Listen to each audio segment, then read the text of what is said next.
Nestled in the heart of San Francisco Bay lies a desolate island, not adorned with lush greenery, but defined by its barren rocks and an eerie stillness. Known as Alcatraz, this island, from a distance, might appear tranquil. But behind that deceptive calm lies a past soaked in dread, legends, and the silent echoes of countless untold stories. During the 20th century, Alcatraz became infamous as one of the most formidable penitentiaries in the United States. Nicknamed the Rock, it was encircled by frigid waters, violent tides, and an advanced security system that made it nearly impossible to escape. Originally constructed in 1909, the facility underwent a major transformation in 1934, turning into a high-security prison intended to hold America's most dangerous criminals. It was designed not only to contain them physically, but to crush any hope of escape. Among its notorious inmates were crime boss Al Capone, the reclusive Birdman Robert Stroud, and George "Machine Gun" Kelly, to name a few.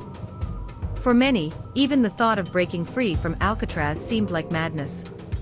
Eventually, the prison shut down in 1963, largely due to the soaring cost of operations. Decades later, former President Donald Trump advocated for reopening and expanding the facility, claiming no one had ever escaped its grasp.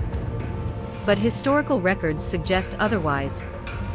One of the most fascinating chapters in Alcatraz's history occurred in 1962, during a period of post-war unrest in the U.S., when crime was rampant due to social and economic instability. Amid this turmoil, two siblings from Georgia, John and Clarence Anglin, were arrested for robbery and eventually sent to Alcatraz after multiple escape attempts elsewhere. Once at the prison, they connected with another inmate, Frank Lee Morris, a man with a sharp mind and a criminal past that began in childhood. Known for his strategic thinking and prior escape attempts, Morris masterminded a daring plan. The Anglin brothers joined forces with him, along with a fourth inmate, Alan West. Using everyday items like spoons, they began the painstaking process of digging through the back of their cells, carefully concealing their progress from the guards.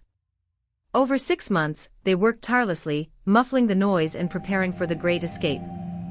They even crafted lifelike dummy heads from soap, paper, and real hair collected from the prison barber shop, placing them in their beds to fool the night watch. On the night of June 11, 1962, the plan was put into action. While Alan West failed to make it out in time, and had to abandon the mission, Morris and the Anglin brothers slipped through a vent, climbed to the roof, and descended the outer walls. Using over 50 raincoats stitched together, they assembled a makeshift raft and ventured into the icy waters. By morning, the guards discovered the cleverly placed decoys and sounded the alarm. A massive manhunt ensued, but the 3 men had vanished.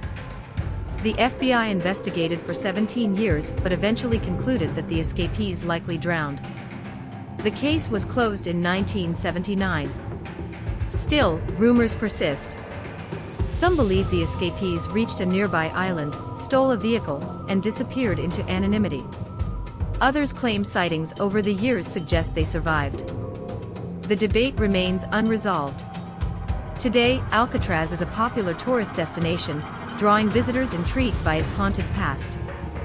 The escape story of 1962 lives on, a reminder that sometimes, the truth can be even more thrilling than fiction. Whether the men died at sea or found freedom, the legend of their escape continues to captivate the imagination.